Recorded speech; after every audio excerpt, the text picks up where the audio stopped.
Hello student. जो देखो ये आज एक इम्पॉर्टेंट चैप्टर को लेके आए हैं केमिस्ट्री में, इनऑर्गेनिक केमिस्ट्री। आज से स्टार्ट करेंगे 11th का इनऑर्गेनिक केमिस्ट्री।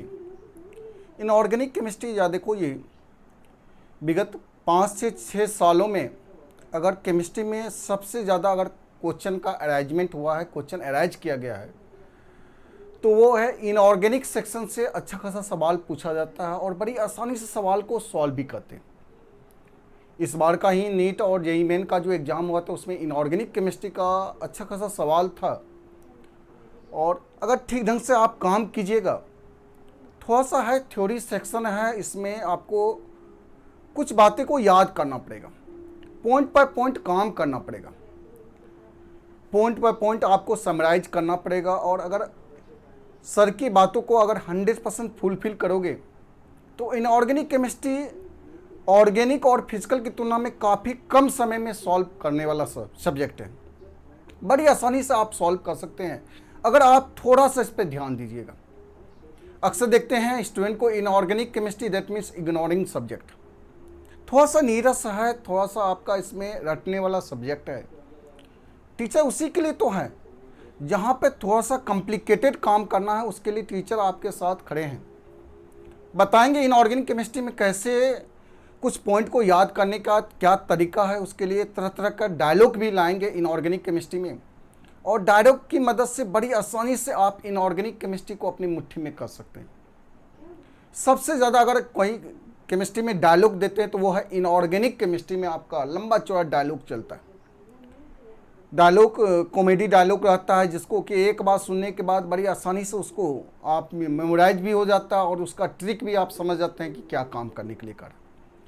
चलिए तो स्टार्ट करते हैं इनऑर्गेनिक केमिस्ट्री 11th का इनऑर्गेनिक केमिस्ट्री स्टार्ट करते हैं। बहुत सारे स्टूडेंट का डिमांड था कि सर फिजिकल और ऑर्गेनिक केमिस्ट्री तो स्टार्ट कर चुके हैं सर, इनऑर्गेनिक केमिस्ट्री का काम करना है। चलिए तो वो सारे स्टूडेंट का प्रॉब्लम को हम सॉल्व करते हैं। आज से स्टार्ट कर रहे हैं इनऑर्गेनिक केमिस्ट्री। इंट्रोडक्शन क्लास है इनऑर्गेनिक केमिस्ट्री में। देखो जी, इनऑर्गेनिक केमिस्ट्री के बारे में बात करें,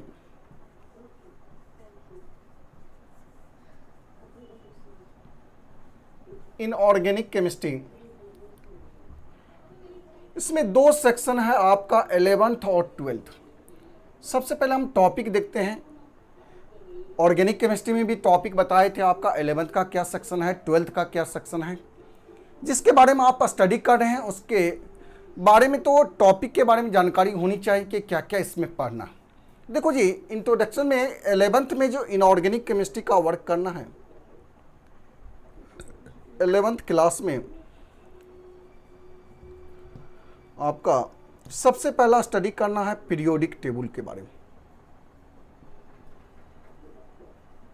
पीरियोडिक टेबल, दूसरा है केमिकल बॉन्डिंग आता है, केमिकल बॉन्डिंग। तीसरा आपका एस ब्लॉक, एस ब्लॉक के बारे में पढ़ना है। चौथा hydrogen and its compound, hydrogen and its compound.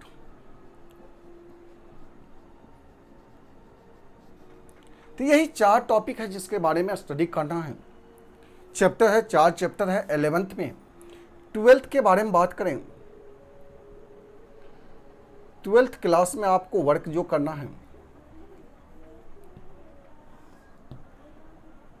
Coordination chemistry,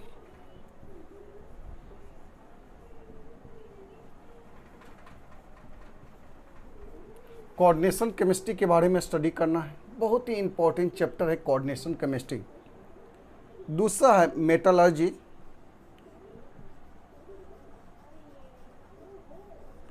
metallurgy के बारे में पढ़ना है। तीसरा D and F block element के बारे में स्टडी करना है। D and F block element. चौथा आपका P block element.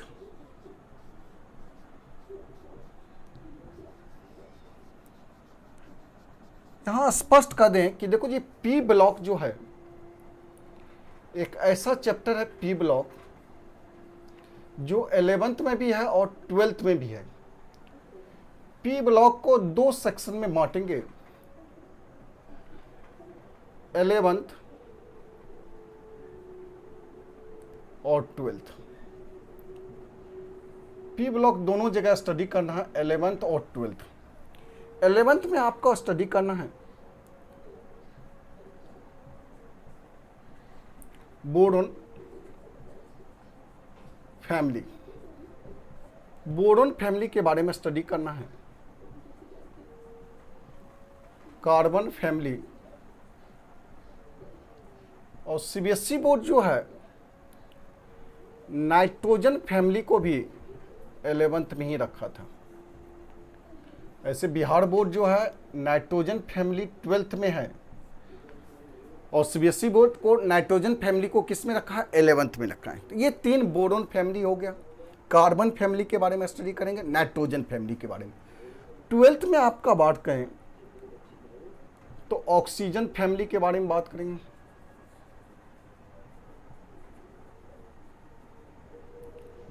Oxygen family, आपका हेलोजन फैमिली,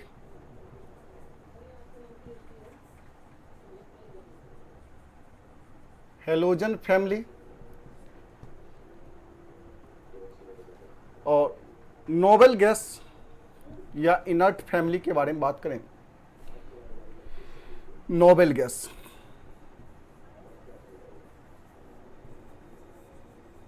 या इनर्ट फैमिली। यही है आपका 11th और 12th का सिलेबस है। इनऑर्गेनिक केमिस्ट्री में इतना ही काम करना है। ओवरऑल 4 चैप्टर आपको 11th में पढ़ना है और 4 चैप्टर आपको 12th में पढ़ना है। इनऑर्गेनिक केमिस्ट्री में 11th का 4 टॉपिक है, 12th में 4 चैप्टर पढ़ना है, जिसमें अच्छा खासा सवाल पूछा जाता है पीरियोडिक टेबल और केमिकल बॉन्डिंग। इस बार भी नीट और जेईई मेन की बात करें, उसमें आपका पीरियोडिक टेबल और केमिकल बॉन्डिंग से ज़बरदस्त सवाल है, हर एक साल पूछा जाता है। पीरियोडिक टेबल और केमिकल बॉन्डिंग एक ऐसा चैप्टर है केमिस्ट्री का जो कि वेल पॉपुलर चैप्टर है, जिससे कि अच्छा खासा सवाल हर एक साल पूछा जाता है और बहुत आसान चैप्टर है। बड़ी आसानी से स्टूडेंट को समझ में आता है पीरियोडिक टेबल और केमिकल बॉन्डिंग। ऐसे तो सारे चैप्टर आसानी से समझ में आएगा, बस टीचर समझाने वाला अच्छी होनी चाहिए। हमारा तो यही मत है कि अगर अच्छे टीचर से आपको मुलाकात होगी तो कोई भी दुनिया का चैप्टर भास्ट नहीं होता है। अगर आपका भास्ट हो रहा है तो इसका मतलब कहीं ना कहीं या तो आप में लेकिन है या आपके सर में लेकिन है। अगर बेहतर तरीके से आप और हम मिल के काम करेंगे तो कोई भी चैप्टर को हम बड़ी आसानी से उसको फिनिशिंग करेंगे। और ये बात ऑलवेज ध्यान रखना इनऑर्गेनिक केमिस्ट्री में खासकर कि इनऑर्गेनिक केमिस्ट्री का आज से स्टार्टिंग कर रहे हैं। इनऑर्गेनिक केमिस्ट्री को जब भी पढ़ना तो उसमें पॉइंट का कलेक्शन करना आप मत भूलिएगा। हर एक क्लास में आप पॉइंट का कलेक्शन कीजिए कि कौन कौन सा पॉइंट है जो इंपॉर्टेंट है, जिसको टिक आउट किए हैं सर, उस पॉइंट को एक जगह वर्क करना। ये इनऑर्गेनिक केमिस्ट्री में अक्सर स्टूडेंट को बताते हैं कि देखो जी इनऑर्गेनिक केमिस्ट्री का समराइज पैकेज जब बनाएंगे तो उसमें पॉइंट को आप नोटेट करना कि कौन कौन सा पॉइंट है। पॉइंट से ही डायरेक्ट पॉइंट से सवाल पूछा जाता है इनऑर्गेनिक केमिस्ट्री में। चलिए तो स्टार्ट करते हैं इनऑर्गेनिक केमिस्ट्री में पहला चैप्टर पीरियोडिक टेबल से। पहले इसको नोट डाउन कर लो।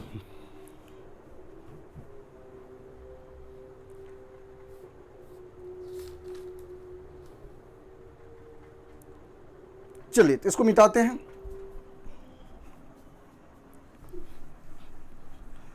स्टार्ट करते हैं 11th में इनऑर्गेनिक केमिस्ट्री पीरियोडिक टेबल से स्टार्ट करते हैं।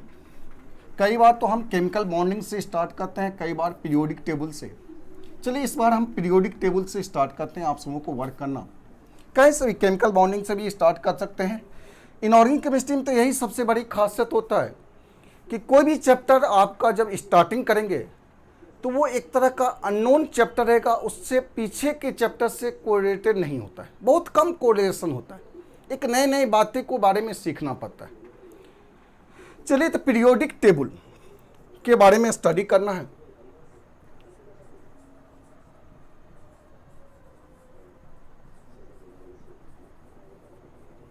पीरियोडिक टेबल में दो सेक्शन में हम काम करेंगे। पहला structure of PT,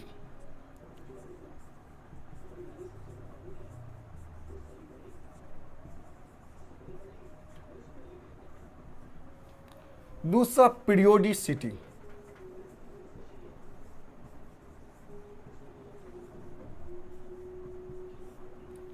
structure of PT, दूसरा क्या है पीरियोडिसिटी। ये दोनों के बारे में डिटेल से स्टडी करना है। तो पहला सेक्शन में हम देख लेते हैं structure of PT.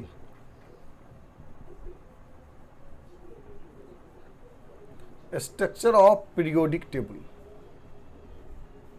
Periodic table को शॉर्ट फॉर्म में पीटी कहा जाता है। अक्सर बार बार पीटी यूज करेंगे। पीरियोडिक टेबल, इसमें क्या क्या टॉपिक के बारे में स्टडी करना है। पहला तो हिस्टोरिकल बैकग्राउंड के बारे में पढ़ेंगे। Historical background,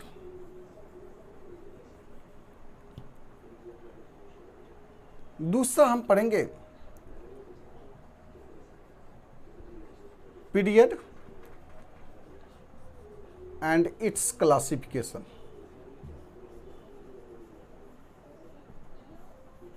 period and it's classification के बारे में स्टडी करेंगे।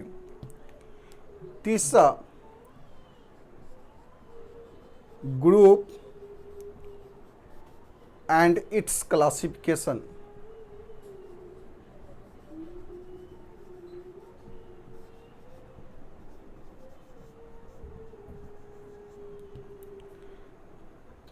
चौथा,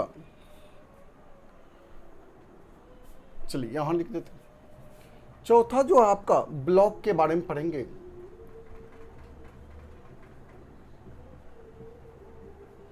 एंड इट्स क्लासिफिकेशन।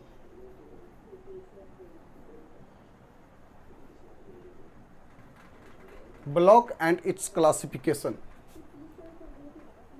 पांचवा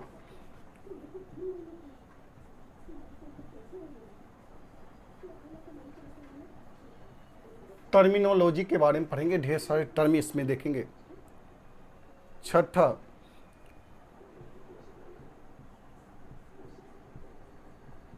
आईपीएक नेम ऑफ हैवियर एलिमेंट।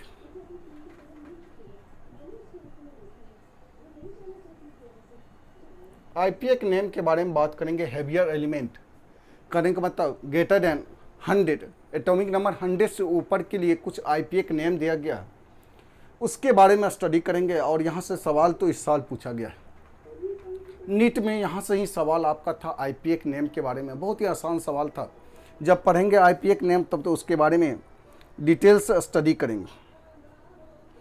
चल जल्दी से इसको नोट डाउन कर लो।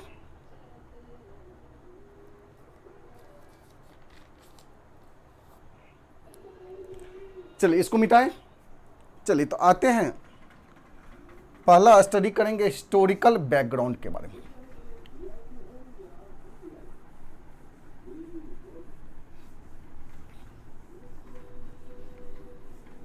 पीरियोडिक टेबल का उत्पत्ति कहां से हुआ, पीटी के बारे में, पीटी का ऑरिजिन के बारे में स्टडी करेंगे, जिसको हम हिस्टोरिकल बैकग्राउंड के नाम से जानेंगे। चलिए तो हेडिंग देते हैं।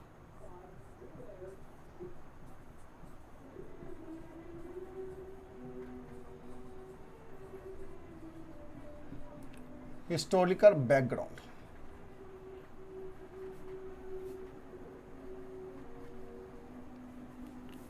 देखो हिस्टोरिकल बैकग्राउंड के बारे में बात करें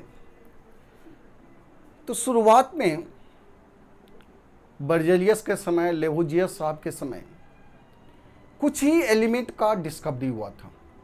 शुरुआत में जब कुछ एलिमेंट का डिस्कवरी हुआ था तो लेवोजियस साहब ने उस एलिमेंट को दो सेक्शन में बांटा था। फादर ऑफ केमिस्ट्री लेवोजियर का नाम कहते हैं। बर्जेलियस साहब उसको सपोर्ट भी किए थे। दो पार्ट में एलिमेंट को बांटा। कुछ एलिमेंट मेटल हैं तो कुछ एलिमेंट नॉन मेटल हैं। कुछ ही एलिमेंट का डिस्कवरी था, इसलिए कुछ एलिमेंट को मेटल कह दिया, कुछ एलिमेंट को नॉन मेटल कह दिया। लेकिन धीरे धीरे समय बीतते गया और ढेर सारे एलिमेंट का डिस्कवरी होना स्टार्ट हुआ। जब अलॉट ऑफ एलिमेंट का डिस्कवरी हो चुका है तो उसको आसानी से स्टडी करना था, तो उसके लिए एक इजी तरीका खोजा गया, डेवलप किया गया, जिसको हम कहते हैं periodic table. Periodic table real में है क्या? तो कहेंगे एलिमेंट का आसानी से स्टडी करने के लिए एक प्रॉपर ऑर्डर में सजाया गया, प्रॉपर्टीज के हिसाब से, और टेबल का स्ट्रक्चर दिया गया, टेबल का फॉर्मेशन किया गया। उसी टेबल का नाम था पीरियोडिक टेबल। पीरियोडिक टेबल है क्या? तो कहेंगे इजली वे में एलिमेंट का स्टडी करना था। अलॉट ऑफ एलिमेंट का जब डिस्कवरी हो चुका था तो 2-4 एलिमेंट है तो बड़ी आसानी से स्टडी कर सकते हैं, उसके लिए पीटी की ज़रूरत नहीं।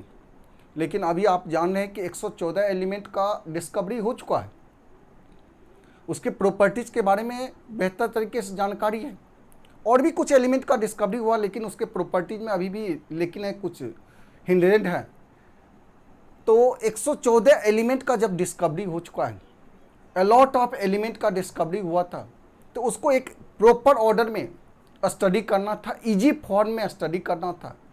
तो प्रॉपर्टीज के हिसाब से उस सारे एलिमेंट को एक ऑर्डर में सजाया गया, प्रॉपर्टीज के हिसाब से उस सारे एलिमेंट को एक ऑर्डर में सजाया गया और टेबल का फॉर्मेशन किया गया। उसी टेबल का नाम होता है कौन सा टेबल? तो पीरियोडिक टेबल।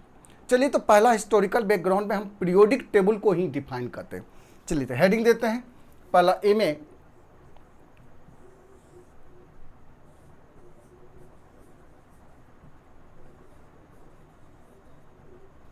पीरियोडिक टेबल, जिसको शॉर्ट फॉर्म में कहते हैं पीटी। चलिए, पीरियोडिक टेबल के बारे में जस्ट अभी बताए कि इजीली स्टडी करने के लिए एलिमेंट को एक प्रॉपर ऑर्डर में सजाया गया on the basis of properties के हिसाब से, और वहाँ से टेबल का फॉर्मेशन किया। उसी टेबल का नाम क्या होगा? Periodic table. चलिए, तो इसी को लिख देते हैं। For easily study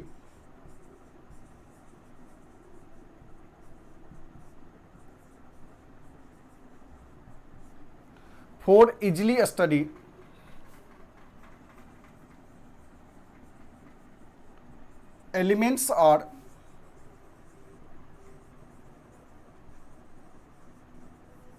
arranged in proper order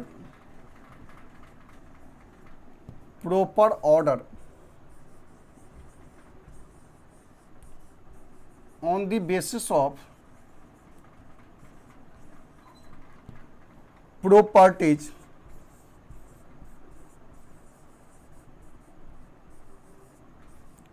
to for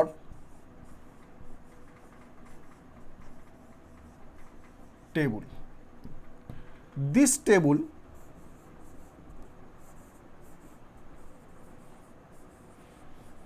is known as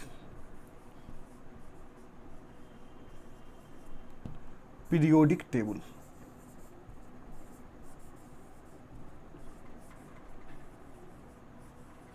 क्या कहें? जरा देखो तो एक बार फिर से देख लेते हैं पीरियोडिक टेबल है क्या।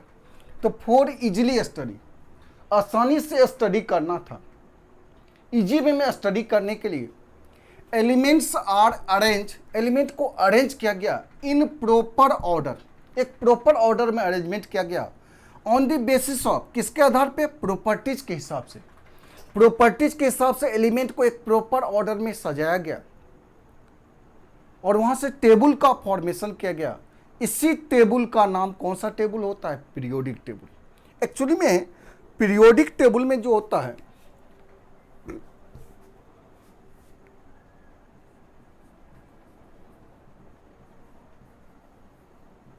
पीरियोडिक टेबल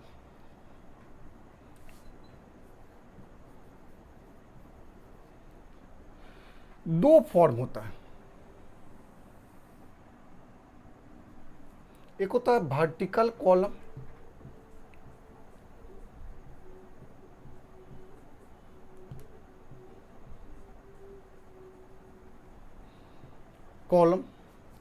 दूसरा होता है हॉरिजॉन्टल लो।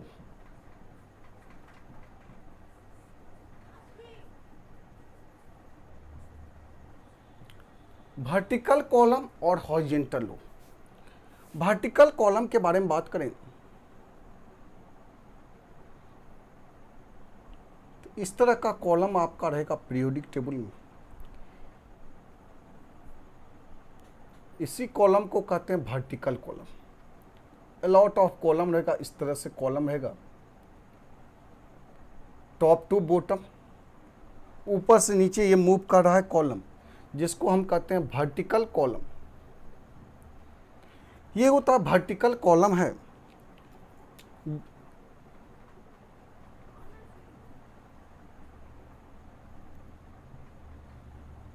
ये वर्टिकल कॉलम।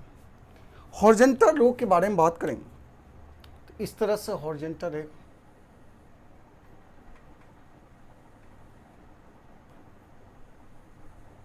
पीटी में यही रहता है, दो लाइन रहता है, एक तो हॉरिजॉन्टल लाइन होता है, दूसरा वर्टिकल लाइन। इसी दोनों को मिलाएंगे तो पीटी का स्ट्रक्चर बनेगा। ये हमारा क्या है तो हॉरिजॉन्टल रो है।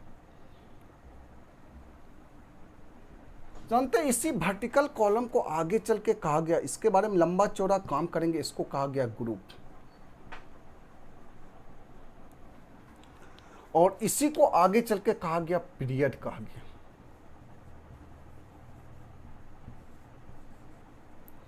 ग्रुप के बारे में पहली बार जो कॉन्सेप्ट आया था, ग्रुप के बारे में जो बताया था, वो था डोवर्नियर trade.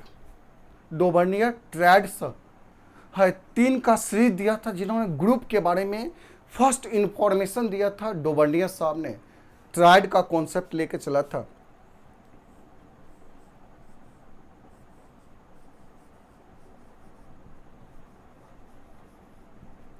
डोवर्नियर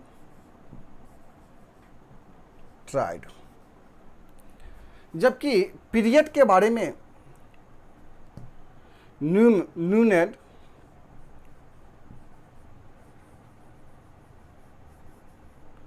Newland octave concept, law of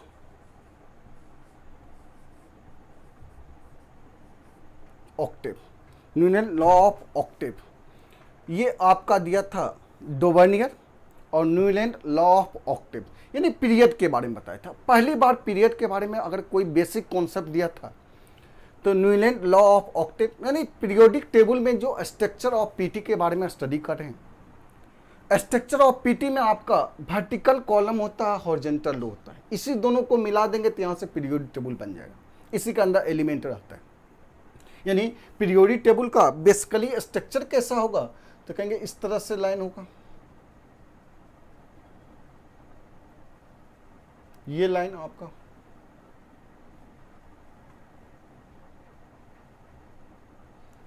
और इस तरह से आपका हॉरिजॉन्टल रहेगा। यही पीटी का संपूर्ण स्ट्रक्चर होता है। इसी के अंदर जो होता है एलिमेंट अरेंजमेंट होता है। पीरियोडिक टेबल आप सब देखे भी होंगे और मार्केट में भी पीरियोडिक टेबल मिलता है, वहाँ से आप खरीद सकते हैं। जब पीरियोडिक टेबल पढ़ रहे हैं तो आपके पास पीटी रहनी चाहिए। 20 से 25 रुपया मार्केट में जाओगे, मार्केट में आसानी से पीटी आपको अवेलेबल हो जाएगा। कई टाइप के पीरियोडिक टेबल आपको मिलेंगे, ठीक है, अलग अलग आया, कोई पेपर में आपका छोटा बड़ा आपका, लेकिन वो में पीरियोडिक टेबल रहनी चाहिए। अगर पीरियोडिक टेबल का स्टडी कर रहे हैं, चैप्टर चल रहा है, तो हर एक स्टूडेंट को कहते हैं कि देखो जी पीरियोडिक टेबल स्टार्ट हो रहा है, सबसे पहला काम करना रूम में पीटी को आपको अरेंजमेंट करना है। ऑफलाइन में तो हम सब पीटी सारे स्टूडेंट को देते हैं, लेकिन ऑनलाइन में तो आपको खरीदना ही पड़ेगा। हम अपने व्हाट्सएप पे या फिर आपके प्रोफाइल में या फिर कहेंगे डॉक्यूमेंट में, असाइनमेंट में पीरियोडिक टेबल का हम दे देंगे, आपका वर्किंग कर देंगे। नेट से भी आप डाउनलोड कर सकते हैं पीटी को। चलिए, तो लेकिन रूम में रहनी चाहिए, विजुअलिटी आपका होनी चाहिए। बार बार पीरियोडिक टेबल को देखोगे तो बेहतर तरीके से आपको समझ में आएगा। तो हिस्टोरिकल बैकग्राउंड में हम पीरियोडिक टेबल के बारे में स्टडी किए, पीरियोडिक टेबल है क्या उसको डिफाइन किए। पीरियोडिक टेबल के बारे में सिंपली वे में कहें कि देखो जी एलिमेंट का, अलॉट ऑफ एलिमेंट का आसानी से स्टडी करना था। उस सारे एलिमेंट को अरेंजमेंट किया गया प्रॉपर्टीज के हिसाब से और टेबल का निर्माण किया गया। उसी टेबल को हम कहते हैं पीरियोडिक टेबल, जिसको सिंपली वे में डिफाइन किए। पीरियोडिक टेबल में आपका वर्टिकल कॉलम होता है, हॉरिजॉन्टल लो होता है। इस तरह का रहेगा तो वो वर्टिकल कॉलम है, इस तरह का रहेगा तो हॉरिजॉन्टल लो है। यही वर्टिकल कॉलम को आगे चल के ग्रुप कहा जाता है और हॉरिजॉन्टल लो को आगे चल के क्या कहा जाता है, पीरियड कहा जाता है। पहली बार ग्रुप के बारे में अगर वर्टिकल कॉलम के बारे में कोई कॉन्सेप्ट दिया था तो वो था डोवर्नियर साहब। डोवर्नियर ट्रायड का कॉन्सेप्ट लेके आया था, 3 एलिमेंट का सीरीज दिया था और कहीं न कहीं इंफॉर्मेशन दिया था वर्टिकल कॉलम के बारे में। और Newland law of octave concept जो है पहली बार पीरियड के बारे में बताया था, यानी हॉरिजॉन्टल रो के बारे में इंडिकेट किया था। चलिए तो दोनों के बारे में बारी बारी से स्टडी करेंगे। चलो जल्दी से इसको नोट डाउन कर लो।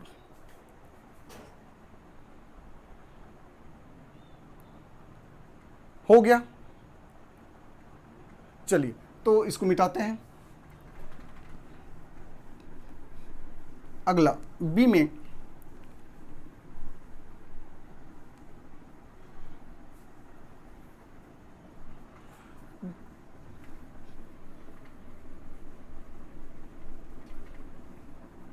चलिए बी में स्टडी करेंगे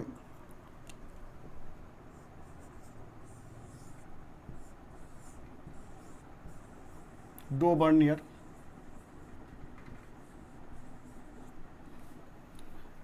ट्रायड। ट्रायड मतलब होता है सीरीज ऑफ 3 एलिमेंट। 3 एलिमेंट का सीरीज दिया गया जिसमें मिडिल एलिमेंट का एटॉमिक मास नियरली एवरेज होता था। यही सीरीज दिया था। उन्होंने कहा था कि देखिए एवरेज होता है, इसका मतलब एटॉमिक मास अगर एवरेज होता है तो कहीं न कहीं मिडिल एलिमेंट का प्रॉपर्टीज भी इस दोनों एलिमेंट के क्या होगा, एवरेज होगा।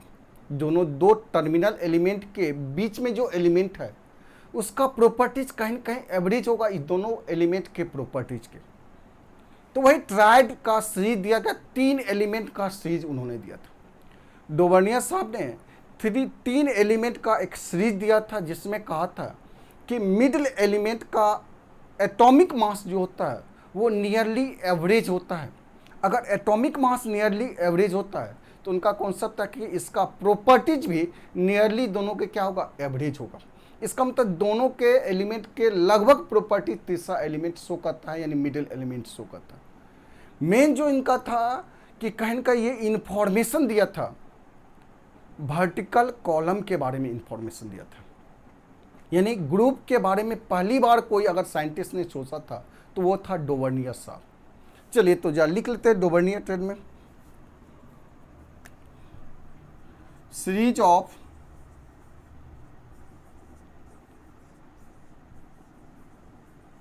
Three element in which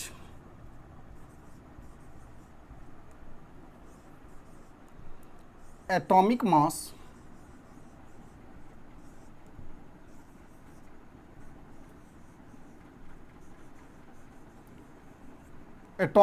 of middle element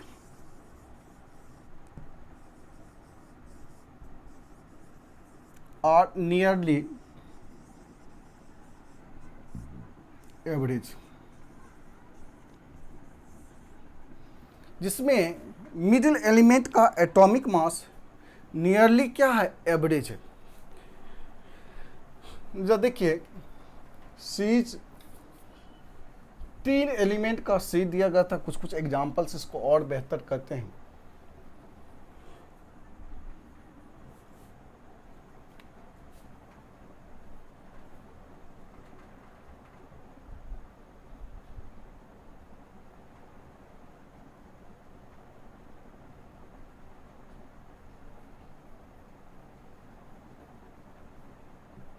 element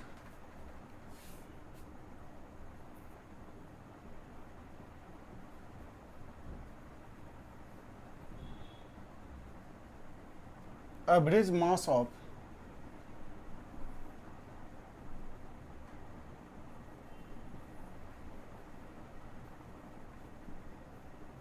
middle element, average mass of middle element. चलिए या कहेंगे सीरीज ऑफ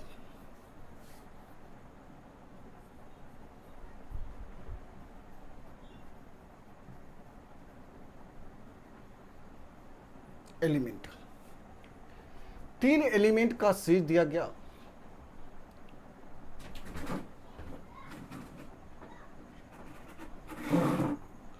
तीन एलिमेंट का सीरीज जिसमें आपका पहला एलिमेंट लिथियम लेते हैं, दूसरा है सोडियम,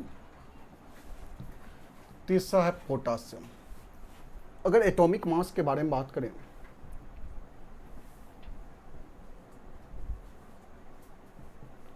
लिथियम का 9, पोटासियम का 39। अगर एवरेज एटॉमिक मास के बारे में बात करें, इस दोनों का एटॉमिक मास का एवरेज इसका एटॉमिक मास होता है नियरली। चलिए एवरेज एटॉमिक मास कैसे निकालेंगे, दोनों को जोड़ेंगे, 9 + 39 बटे क्या हो जाएगा 2। इसका मतलब ये तो आपका आ गया, नहीं सॉरी, यहाँ तो 7 होता है, ये सॉरी लिथियम का 7 है, 7 + 39 बट ये तो 46/2, इसका मतलब 23, इसका एटॉमिक मास 23। यानी अगर इस दोनों के एटॉमिक मास का एवरेज एटॉमिक मास ये है, तो इस दोनों एलिमेंट के प्रॉपर्टीज का एवरेज ये प्रॉपर्टीज रखता है। यही इंडिकेट कर रहा था ट्राइड सीरीज में, ये एलिमेंट है और सीरीज दिया गया। चलिए जैसे दूसरा एलिमेंट का सीरीज लेते हैं, फिर से एलिमेंट, एटॉमिक मास, जैसे आपका कहा जाए कैल्शियम, स्ट्रोंशियम और बेरियम। कैल्शियम का एटॉमिक मास होता है आपका 40, इसका होता है 137। अगर इस दोनों का एवरेज निकालेंगे तो यानी आपका 40 + 137 बटे 2 हो जाएगा, यानी ये 177 बटे क्या हो जाएगा 2।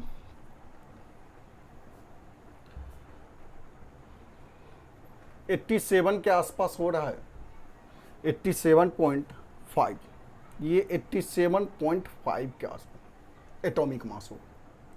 जैसे एलिमेंट, ये सब एलिमेंट सिलेक्टेड एलिमेंट लिया गया था, उसका सीरीज उन्होंने बताया, एलिमेंट, एटॉमिक मास। जैसे एलिमेंट में आपका क्लोरीन, ब्रोमीन और आयोडीन, इसका एटॉमिक मास ऐसे 35.5 होता है, लेकिन 35 हम लेते हैं, इसका 127, इसका 80 होता है। जब देखते हैं एवरेज एटॉमिक मास 80 होता है, यानी उसी के आसपास होनी चाहिए। इसका मतलब 35 + 127 बटे क्या हो जाएगा 2, 7 × 5 = 12, 3 × 2 = 5, 1 × 6 = 1। इसका मतलब ये 81 के आसपास, लगभग उसी के आसपास का आया। तो ये 3 एलिमेंट का सीरीज दिया था, lithium, sodium, potassium, calcium, strontium, barium. ये सब का प्रॉपर्टीज लगभग सिमिलर था, इस तीनों का प्रॉपर्टीज लगभग सिमिलर है। तो प्रॉपर्टीज के हिसाब से इसको सीरीज में अरेंजमेंट किया, 3 एलिमेंट का उन्होंने सीरीज दिया था, जिसको हम कहते हैं ट्राइड सीरीज, यानी डोबर्नियर ट्राइड, यानी 3 एलिमेंट का सीरीज दिया गया। इसका मतलब मेन जो इसका इंफॉर्मेशन के बारे में बात करें, नोट करके, मेन जो इसका काम था,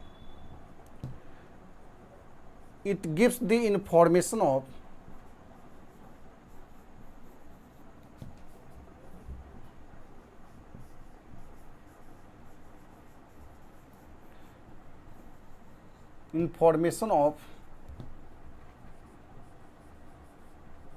vertical column। वर्टिकल कॉलम के बारे में इंफॉर्मेशन दिया था आपका, वर्टिकल कॉलम इंफॉर्मेशन किसके बारे में दिया था, वर्टिकल कॉलम। चलिए तो उतार लीजिए डोबर्नियर ट्राइड के बारे में। अगला देखते हैं,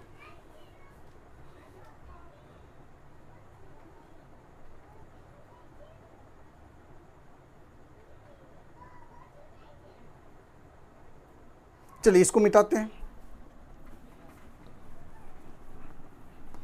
तीसरा,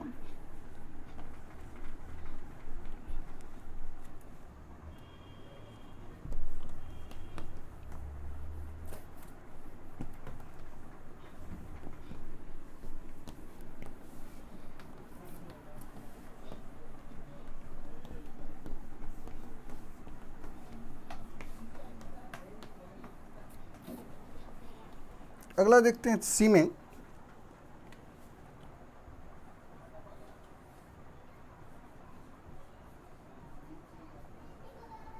नाम है न्यूलैंड।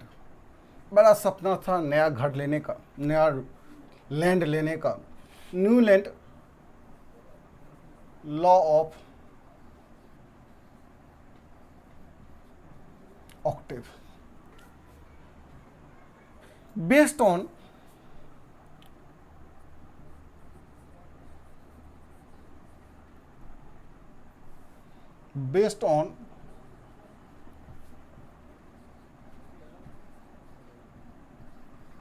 Musical scale. ये किस पे आधारित है? तो म्यूजिकल स्केल पे आधारित है, बेस्ड ऑन म्यूजिकल स्केल। यानी म्यूजिकल स्केल के बारे में इन्होंने, जैसे म्यूजिकल स्केल में आपका आता है 7 सुर होता है, जिस पे सारे के सारे गाने आपका अरेंजमेंट किया जाता है।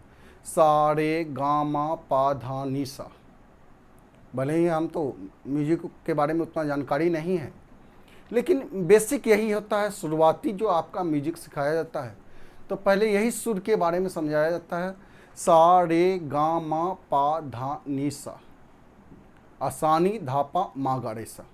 तो 7 जो है, तो 7 के बाद 8वां एलिमेंट जो आता था, इसमें बड़ी इत्तेफाक से नेचुरल ये अरेंजमेंट था कि कुछ लाइटर एलिमेंट को लेके इन्होंने म्यूजिकल सीरीज दिया था, म्यूजिकल स्केल बनाया था, जिसमें 7 के बाद 8वां जो एलिमेंट है वो अपना प्रॉपर्टीज रिपीट करता था। 7 के बाद कहीं से भी स्टार्ट करते हैं, 7 के बाद 8वां जो एलिमेंट था वो अपना प्रॉपर्टीज क्या करता था? रिपीट करता था। तो इंक्रीजिंग ऑर्डर पर एटॉमिक मास के आधार पर इसको अरेंजमेंट किया गया।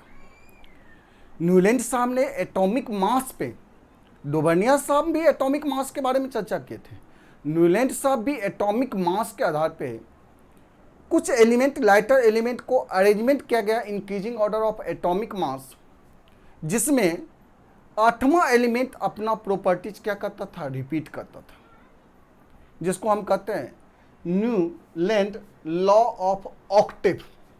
8वां एलिमेंट सीरीज का 8वां एलिमेंट अपना प्रॉपर्टी रिपीट कर रहा था, इसलिए इसको कहा Octave.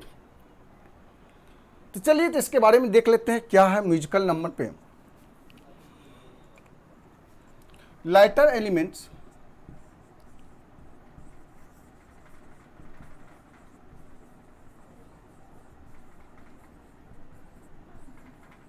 Are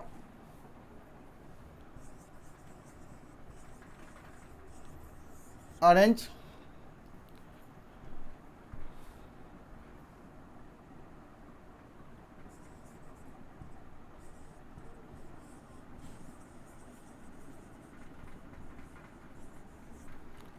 in increasing order of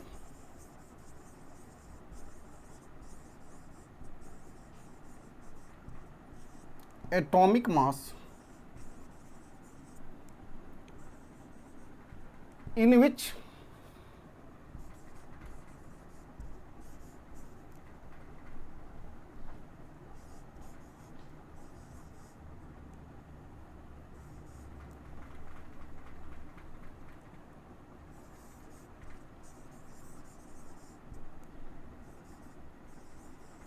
eighth element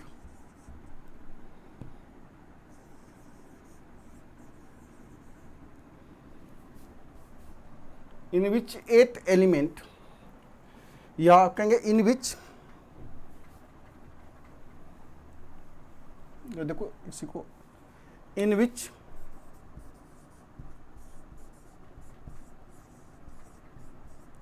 properties of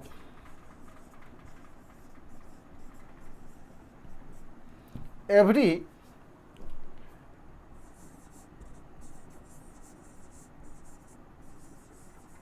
8 element, 8वां एलिमेंट रिपीटेड।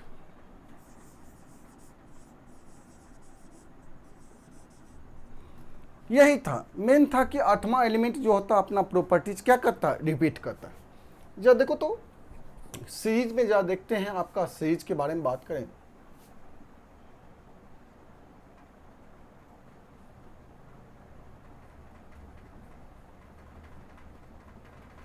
एलिमेंट जैसे आपका लिथियम से स्टार्ट करेंगे, lithium, beryllium, boron, carbon, nitrogen, oxygen, fluorine. Neon नहीं आया था, नियोन तो सबसे लास्ट में आया था। उसके बाद sodium, magnesium, aluminium, silicon, phosphorus, sulphur, chlorine. यही दिया था, कुछ लाइटर एलिमेंट का सीरीज दिया था। जब देखो तो यहां से अगर स्टार्ट करते हैं तो 1 2 3 4 5 6 7, 7 के बाद 8वां एलिमेंट जो है वो लिथियम का प्रॉपर्टी शो कर रहा था। जैसे यहां से स्टार्ट करेंगे, यहां से 8वां एलिमेंट अपना प्रॉपर्टी रिपीट करना चाहिए, अपना प्रॉपर्टी सिमिलर शो करना चाहिए। तो यहां से स्टार्ट करेंगे 1 2 3 4 5 6 7, 7 के बाद 8वां एलिमेंट जो है वो बोरन का ही प्रॉपर्टी रिपीट कर रहा था। तो ये म्यूजिकल नंबर के आधार पर था।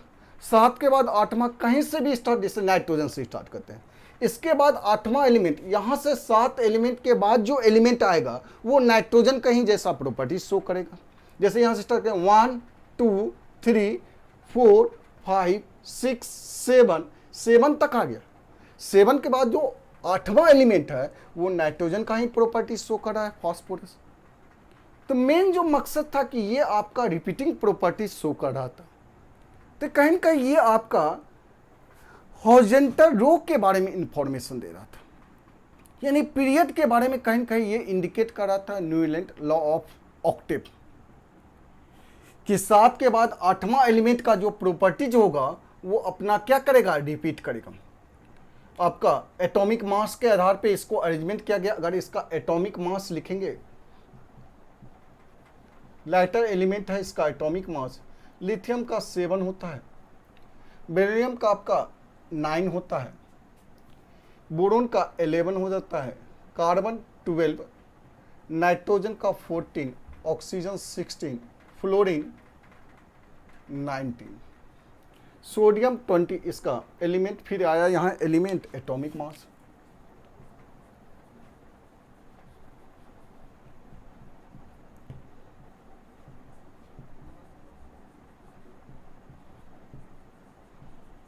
एटॉमिक मास जैसे आपका sodium 23, magnesium 24, aluminium 27, silicon 28, phosphorus 31, sulphur 32, chlorine 35।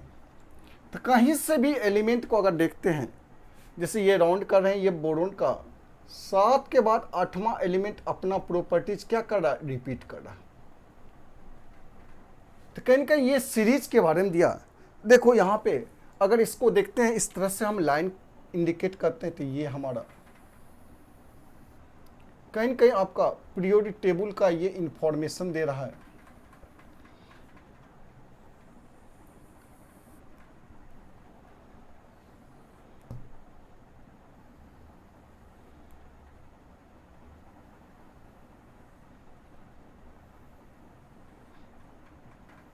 यही तो पीरियोडिक टेबल का स्ट्रक्चर होता है।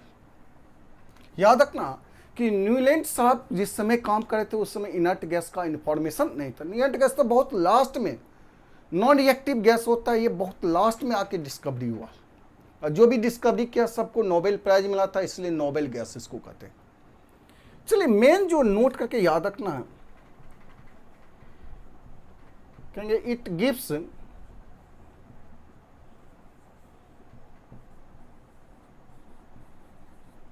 gives the information of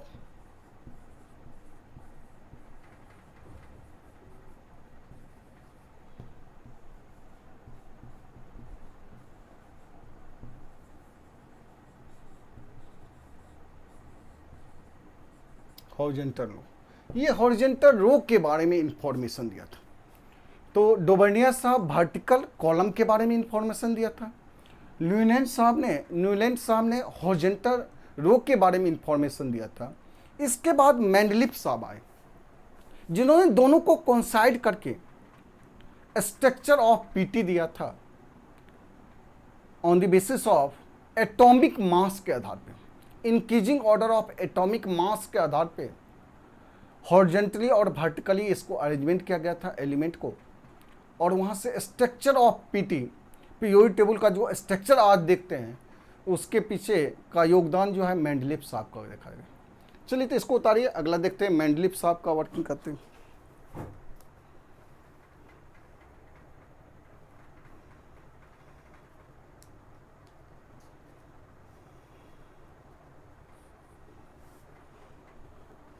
चलिए इसको मिटाएं।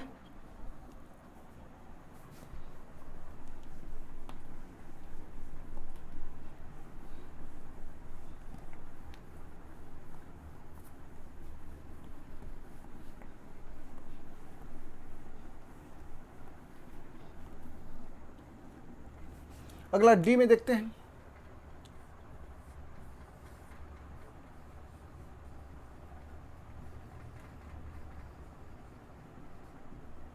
Mendeleev periodic table.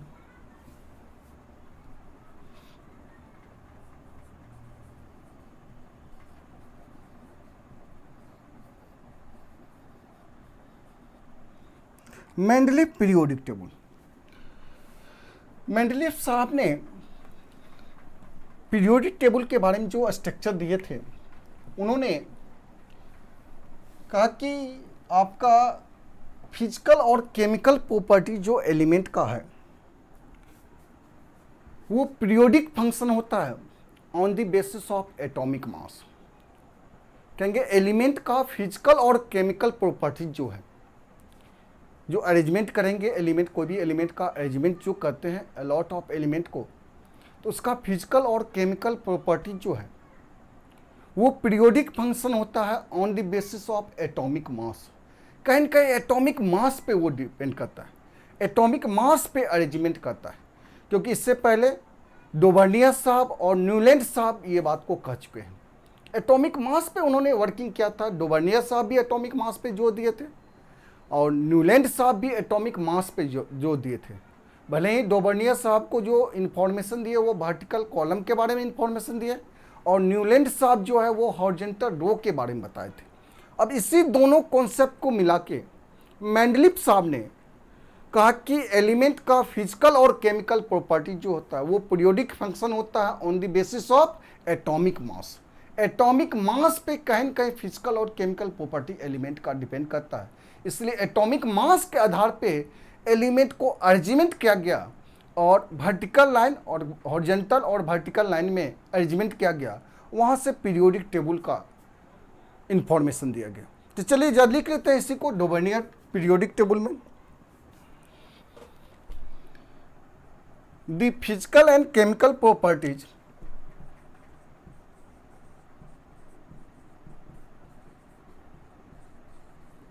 physical and chemical properties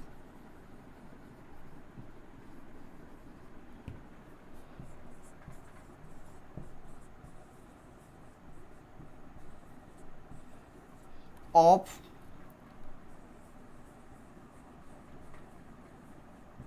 elements are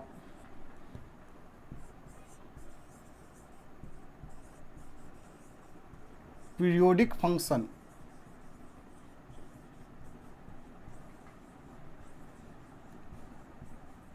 on the basis of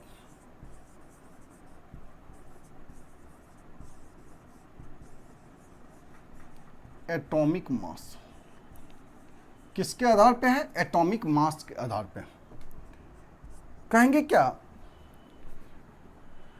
arrangement of elements in horizontal row and vertical column on the basis of increasing order of atomic mass.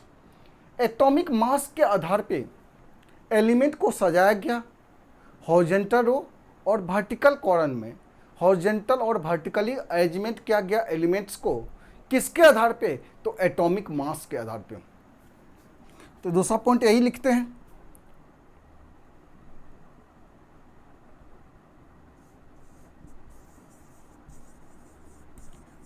Arrangement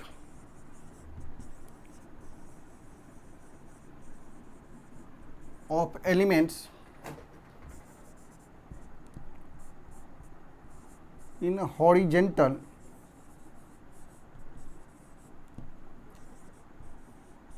and vertical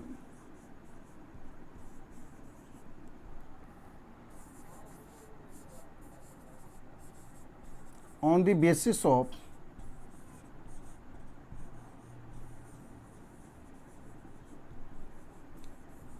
increasing order of their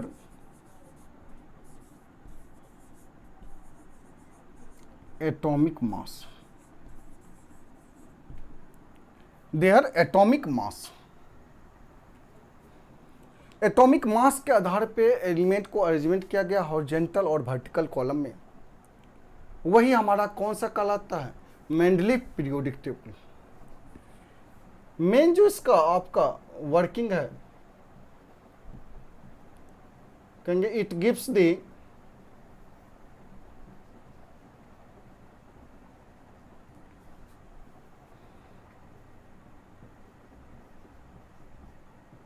information of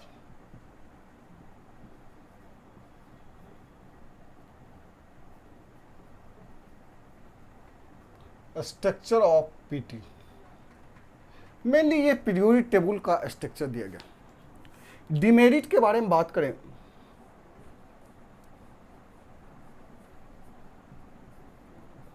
demerit कुछ न कुछ इसमें demerit था जिसके कारण ये flop किया गया पीरियोडिक टेबल। डिमेरिट इसमें क्या क्या था? पहला तो इसका डिमेरिट ये है कि हाइड्रोजन को पीरियोडिक टेबल में कोई पोजीशन नहीं दिया गया। दूसरा डिमेरिट है कि कुछ एलिमेंट का एटॉमिक मास जो होता है वो फ्लो नहीं करता था, क्योंकि एटॉमिक मास के आधार पे अगर अरेंजमेंट करते हैं तो कुछ एलिमेंट उसके बारे में उसको फुलफिल नहीं करता था, करेक्ट उसका रूल को अप्लाई नहीं करता था। और तीसरा है कि आइसोटॉप के बारे में इन्होंने कुछ जानकारी नहीं दिया। अगर एलिमेंट का आइसोटॉप है तो उसके बारे में जानकारी नहीं दिया कि कहाँ उसका अरेंजमेंट किया गया। तो ये तीन मेन डिमेरिट है मेंडलीव साहब का, ड्रॉबैक जिसको कहते हैं डिमेरिट। तो पहला लिख लेते हैं डिमेरिट में, note explain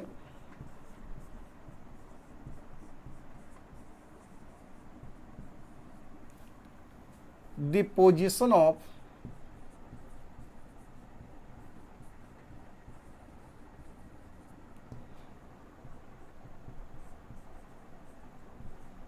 hydrogen atom in PT। Periodic table में हाइड्रोजन एटम का पोजीशन को इन्होंने एक्सप्लेन नहीं किया। दूसरा कहेंगे increasing order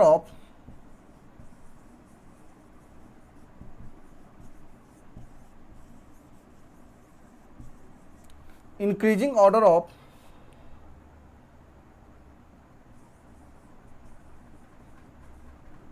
atomic mass of some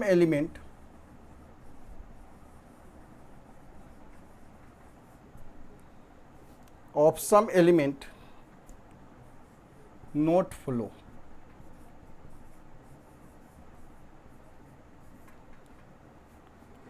hydrogen का देखिएगा, आपका हाइड्रोजन के बारे में बात करें तो हाइड्रोजन का रियल में पीरियोडिक टेबल में अगर देखते हैं तो हाइड्रोजन ग्रुप फर्स्ट ए में भी रखता है, हाइड्रोजन को सेवंथ ए में भी रखा जाता है। इसके बारे में चर्चा करेंगे, यानी आपका हाइड्रोजन या तो ग्रुप फर्स्ट ए में आएगा या ग्रुप सेवंथ ए में, या हाइड्रोजन को सबसे टॉप पे रखा गया पीरियोडिक टेबल में। तो मेंडल साहब ने इसके बारे में स्पष्ट नहीं किया कि हाइड्रोजन फर्स्ट एलिमेंट था और पहला ही एलिमेंट का उन्होंने करेक्ट इंफॉर्मेशन, करेक्ट पोजीशन नहीं बताया था, पोजीशन के बारे में एक्सप्लेनेशन नहीं किया था। दूसरा, increasing order of atomic mass of some element not follows, कुछ एलिमेंट इसका एटॉमिक मास को फॉलो नहीं कर रहा था। जैसे एग्जांपल में कहा जाए आर्गन हो गया, आर्गन, उसके बाद आता है पोटासियम, उसके बाद आता है कैल्शियम। आर्गन का अगर एटॉमिक मास देखा जाए, एटॉमिक मास, तो आर्गन का एटॉमिक मास होता है 40, कैल्शियम का होता है 39, सॉरी पोटासियम का और कैल्शियम का होता है 40। इंक्रीजिंग ऑर्डर अगर एटॉमिक मास के हिसाब से देखेंगे तो पहले पोटासियम आना चाहिए, फिर आर्गन आना चाहिए, लेकिन जानते हैं पीटी में तो पहले आर्गन होता है, तब उसके बाद पोटासियम, तब कैल्शियम आता है। तो यहाँ पर कहीं न कहीं ये फुलफिल नहीं करा। और भी है, निकेल हो गया, कोबाल्ट हो गया, वहाँ पे फ्लैक्चुएट करता है आपका, निकेल और कोबाल्ट के केस में फ्लैक्चुएशन होता है। तो इस तरह का कुछ एलिमेंट था जहाँ पे फ्लैक्चुएशन हो रहा था एटॉमिक मास का, जिसके आधार पे उन्होंने पीटी का अरेंजमेंट किया गया था। चलिए तो इसको जल्दी से नोट डाउन कर दो। तीसरा देखते हैं, चलिए इसको मिटा दें, चलिए इसको मिटाते हैं।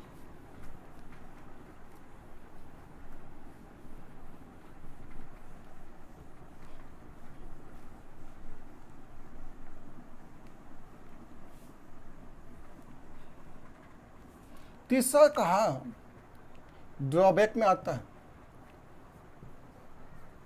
Position of isotope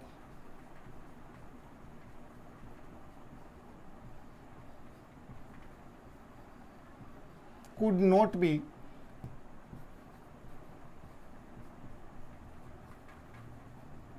explained, isotope की पोजीशन के बारे में एक्सप्लेन नहीं किया। जैसे कार्बन के बारे में बात करें, कार्बन के नेचर में 2 आइसोटॉप होता है, कार्बन 12 भी होता है, कार्बन 14 भी होता है। इसका मतलब इसका एटॉमिक मास इसका 12 हो जाएगा, जबकि इसका एटॉमिक मास क्या हो जाएगा आपका 14 हो जाएगा। जबकि नाइट्रोजन के बारे में बात करें, नाइट्रोजन का एटॉमिक मास, इसका भी एटॉमिक मास क्या होता है 14 होता है। तो अब कार्बन का भी 14 होता है, 12 होता है, 12 लिए 14 को क्यों नहीं लिए, आइसोटॉप का एक्सप्लेनेशन ये नहीं किया। तो यही डिमेरिट है आपका मेंडलीफ साहब का, मेंडलीफ साहब के पीरियोडिक टेबल का ये डिमेरिट हमारा है। अगला लास्ट जो है ड्रॉबैक में हम देखेंगे ई में मॉडर्न पीरियोडिक टेबल।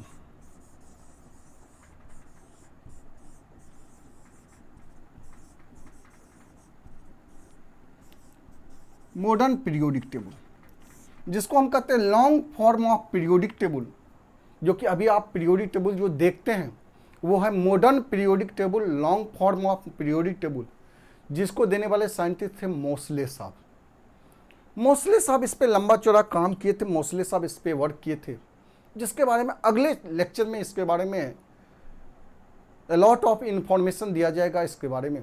लेकिन आज के लेक्चर में हम क्या क्या काम किए, आज देखो जी 11th इनऑर्गेनिक केमिस्ट्री स्टार्ट किए, जिसमें पीरियोडिक टेबल के बारे में काम किए। पीरियोडिक टेबल में आपका स्ट्रक्चर ऑफ पीटी हम पढ़ रहे हैं, और स्ट्रक्चर ऑफ पीटी में पहला चैप्टर है हिस्टोरिकल बैकग्राउंड, और उस हिस्टोरिकल बैकग्राउंड के बारे में आज स्टडी किए। हिस्टोरिकल बैकग्राउंड में पहला पीरियोडिक टेबल को हम सिंपली वे में डिफाइन किए। पीरियोडिक टेबल में बताया कि देखो जी इसमें वर्टिकल कॉलम भी होता है और हॉरिजॉन्टल रो भी होता है। वर्टिकल कॉलम को आगे चल के ग्रुप कहा गया, हॉरिजॉन्टल रो को पीरियड कहा गया। ग्रुप को पहली बार देखने वाले, पहली बार कॉन्सेप्ट देने वाले साइंटिस्ट जो थे डोवर्नियर साहब थे, जबकि पीरियड को पहली बार कॉन्सेप्ट देने वाले थे न्यूलैंड साहब थे। तो अगला देखिए पीरियोडिक टेबल के बाद दूसरा बी में आया था डोवर्नियर ट्राइड। 3 एलिमेंट का सीरीज होता है, series of 3 element in which atomic mass of middle element is nearly average. जिसमें एटॉमिक मास जो मिडिल एलिमेंट का हो वो नियरली क्या होता है, एवरेज होता है। इसका मतलब एवरेज प्रॉपर्टी होता है, 3 एलिमेंट का सीरीज बताया था। उसके बाद देखें Newland law of octave, 8 element का 7 एलिमेंट के बाद 8वां एलिमेंट जो होता है अपना प्रॉपर्टीज रिपीट करता है। ये म्यूजिकल स्केल पे बेस्ड होता था।